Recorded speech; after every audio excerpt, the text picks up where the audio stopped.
There's a kind of loneliness that doesn't come from being alone, but from realizing you've been waiting for love to arrive, to choose you, to fix something inside you. But love doesn't walk through the door when we're empty. It comes when we've made peace with the space we once called not enough. What if you're not waiting for love at all? What if love is waiting for you to be ready? We grow up believing that love is something we earn. That if we do everything right, if we heal enough, become kind enough, patient enough, desirable enough, then maybe, finally, love will find us and stay. But love doesn't work like a transaction. It's not a prize given to the most deserving or the most flawless. Love, at its essence, is a reflection. It mirrors who we are, not who we pretend to be. The quality of love that enters your life is often a direct echo of how you've learned to relate to yourself. When you think of the love you're waiting for, notice how you imagine it. You see safety, understanding, tenderness, laughter that doesn't demand perfection. Yet the truth is, love can only meet you at the level of your self-acceptance. If you see yourself as unworthy, you'll gravitate toward those who confirm that belief. If you see yourself as too much, you'll seek partners who make you feel like you need to shrink. But when you start honoring your own needs, when you begin to listen to your feelings with the same compassion you long to receive, you change the reflection. Suddenly, love starts to mirror back your peace instead of your pain. So often we ask for love to come and rescue us. We imagine someone arriving to fill the silence, to repair the cracks, to make life feel full again. But love doesn't come to fix what is broken. It comes to reflect what is healing. The work we do in solitude, the moments we spend understanding our patterns, our fears, our boundaries, these are the quiet renovations that prepare us to love in a new way. Because love isn't built on intensity or longing. It's built on recognition, the ability to see and be seen by another without distortion. That's why two people can experience the same love so differently. One sees it as too much, the other as not enough. The difference isn't the love itself, it's the mirror they're holding. The more you soften toward yourself, the clearer that reflection becomes. Love begins to feel less like chasing and more like alignment. It stops being about possession and starts being about presence.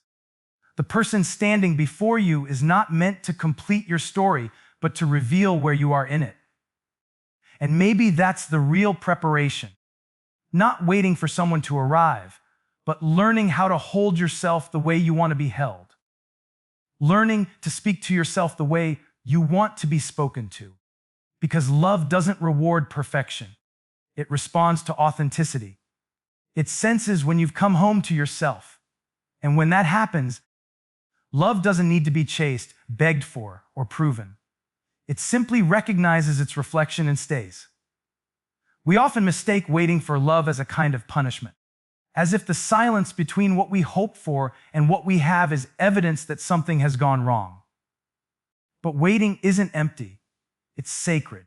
It's the quiet space where transformation takes place, where life shapes us gently, sometimes painfully, into someone capable of deeper connection. The waiting season is not about delay, it's about development. It's where patience is born, where self-trust matures, and where you begin to see that what you call waiting, life calls preparing.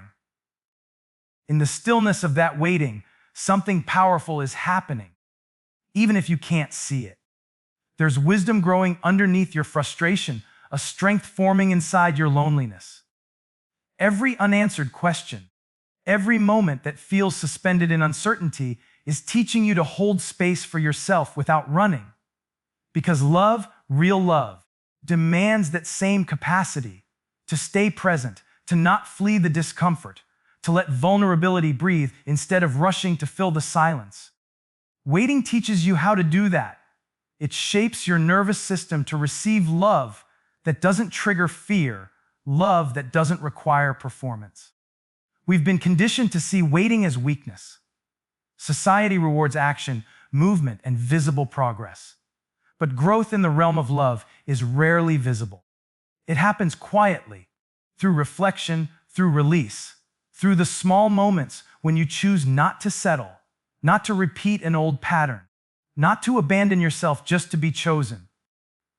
Those moments are not wasted, they're sacred milestones. You are building emotional stamina. You are learning to be still in the face of uncertainty, to trust that something is being woven even when you can't trace the thread. And this sacred waiting, it teaches you the rhythm of timing. Love that comes too soon, before you are ready, can easily become love that costs you your peace. But love that arrives after you've learned yourself, after you've sat with your loneliness and discovered its lessons, that love can breathe freely. It's not a love you cling to out of fear. It's a love that grows because you finally have the room within you to let it expand. In this season, you are being shaped to recognize the kind of love that doesn't need to rush. The kind that feels like calm, not chaos. The kind that doesn't ask you to earn your place, but honors the work you've already done in solitude. The waiting time refines your vision. It helps you discern between attachment and connection, between desire and readiness. It reminds you that love is not something you stumble into, it's something you grow toward. So the next time you find yourself wondering when it will happen, remember that waiting isn't the absence of love. It's the soil where love takes root. The pause isn't punishment, it's preparation. And when the right love finally arrives, you'll recognize it not by how it fills the silence, but by how peacefully it moves within it. There's a tenderness in realizing that love cannot heal what we refuse to face. So many of us enter relationships hoping that being loved will somehow rewrite our past, soothe our old wounds, make us feel whole again. But love is not a bandage. It doesn't erase the parts of us that ache. It illuminates them. It brings them to the surface, not to shame us, but to show us where healing still waits to happen. The more we try to use love as medicine for what we haven't tended to, the more we confuse attachment for affection, rescue for connection. Healing before love doesn't mean you need to be perfect, or that every scar must disappear before you can be seen. It means understanding your patterns enough to know where you've been acting from fear instead of choice. It means learning to recognize the moments when you cling because you're scared, not because you're connected. Healing doesn't erase your history, it reframes it. It turns pain into awareness, and awareness into responsibility. When you know your triggers, you no longer make someone else responsible for calming them. When you've learned to hold yourself through uncertainty, you stop demanding that love constantly reassure you. We often mistake intensity for intimacy. The rush of emotions, the drama, the longing, it feels like passion. But sometimes it's just our unhealed parts colliding. The places in us that crave love the most are often the same places that fear it deeply. Healing teaches you to slow down enough to see that difference. It helps you choose partners not because they feel familiar, but because they feel safe. It allows you to recognize that love is not meant to replace your pain. It's meant to meet you in your wholeness. When you start doing the work, when you begin facing your loneliness instead of escaping it, when you confront your fears instead of projecting them, you create space for love that doesn't have to rescue you. You stop asking for someone to complete your story and start wanting someone to walk alongside you in it. Love then becomes an exchange of two complete energies, not two broken ones trying to fill each other's gaps. You learn that the goal isn't to find someone who makes you feel less alone, but someone who joins you in the solitude and still sees your light. And maybe that's the quiet miracle of healing. It shifts your attraction. What once felt thrilling starts to feel unstable. What once felt safe but boring begins to feel like peace. You stop chasing what triggers you and start choosing what grows you.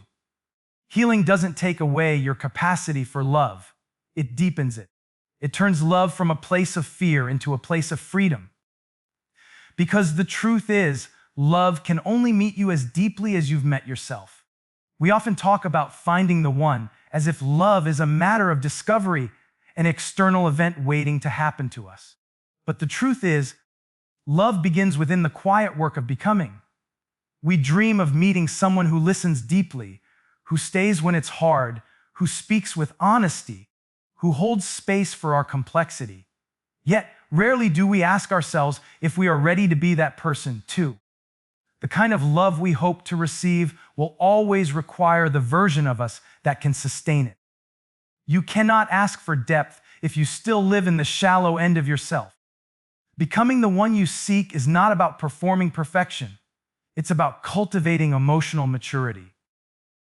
It's learning to communicate instead of react, to understand that being right isn't the same as being kind, and that love isn't about control, but about connection. It's the willingness to stay present when everything in you wants to run, to listen when your ego wants to defend, to hold space, even when you crave resolution. The love you desire will ask for this version of you, the one who is brave enough to be soft and strong at the same time. We attract partners who meet us at the level of our growth. If you crave honesty but struggle to tell the truth to yourself, you'll find yourself in dynamics that mirror that dissonance. If you long for stability but continue to choose chaos, love will reflect back the lessons you haven't yet learned. Life has a way of sending us people who reveal our blind spots, not to punish us, but to prepare us. Each heartbreak, each disappointment, each almost connection is shaping the way you love, showing you where you've abandoned yourself and where you still need to return. To become the one you seek is to stop waiting for someone to give you what you've withheld from yourself. It's realizing that the safety, validation, and tenderness you long for are practices, not prizes. You cultivate them within you so that when love comes, it doesn't have to build what you've neglected. It simply joins it. When you start showing up for yourself with the same devotion you dream of receiving, love stops being something you chase. It becomes something that recognizes you. And this is what changes everything. You no longer enter relationships from a place of need, but from abundance. You no longer choose partners to fix your emptiness, but to expand your fullness. You stop trying to find someone to complete you, and instead, you stand whole, ready to share what you've already become. Because the truth is, the one you're waiting for may not arrive until you become the one who no longer needs saving. Love is not just about finding someone to walk with. It's about learning how to walk with yourself first. Love doesn't arrive when we're lonely. It arrives when we're aligned. We spend so much time trying to force its timing, questioning why others have found it while we're still waiting, as if love follows a schedule. But love is not a delay to be solved. It's a mirror of readiness. The right person doesn't appear to fill the emptiness within you. They appear when you've created enough emotional space to meet them with openness, not desperation. Until then, life often withholds what you're not yet ready to sustain. It's not a punishment, it's protection. When we aren't aligned, love can show up and still not stay. We might meet someone who is everything we asked for, yet we push them away or lose ourselves trying to keep them. That's because our readiness determines our ability to receive.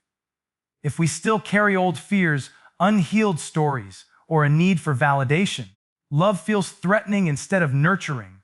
We interpret closeness as danger, honesty as criticism, and space as rejection. But as we grow, as we learn to soothe ourselves, set boundaries, and communicate from truth instead of fear, love starts to feel different. It stops being a battlefield and starts feeling like a homecoming. Readiness is not about having it all together.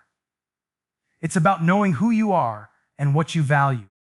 It's being clear enough to recognize when love feels safe and when it feels familiar but unhealthy.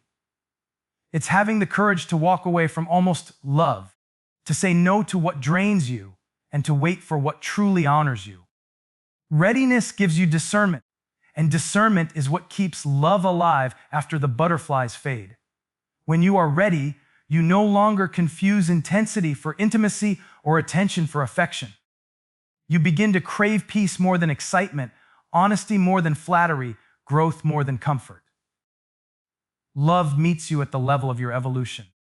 If you're still healing, it might come as lessons. People who show you what still needs tending. If you're grounded, it might come as presence. A quiet, consistent kind of love that feels like breathing. The person you're meant to meet will mirror the energy you've cultivated. That's why rushing doesn't work. You can't demand a love you haven't yet become capable of holding. Life brings you the relationships that reveal where you are, not where you wish to be. So instead of asking, "When will love find me?" the question becomes, "What am I doing to prepare for its arrival?" Because when you align your life, when your actions match your values, when your heart and boundaries speak the same language, love doesn't have to be chased. It finds you naturally. It meets you where you are whole, where you are ready, where you have made peace with your own company. And when it does, it won't feel like fate. It will feel like timing finally caught up with who you've become. Sometimes we look at the pauses in our lives and call them delays. We think love has forgotten us, that maybe we missed our moment, that everyone else has moved forward while we're still standing still. But what if what feels like waiting is actually divine preparation? What if every unanswered prayer, every heartbreak, every ending that left you questioning your worth is not evidence of absence, but evidence of shaping? Love doesn't come into your life unannounced. It is preceded by the subtle, invisible work of transformation. Before love arrives, life prepares you to hold it. Every challenge you faced, every person who left before you were ready to let go has been part of this preparation. You learn through loss what presence really means. You learn through silence how to listen. You learn through heartbreak how to stay open even when your instinct is to close. The pain you once saw as punishment becomes the proof that your heart is being expanded, stretched, and strengthened. Because real love doesn't come to the version of you who still needs saving. It comes to the version who has learned how to save herself.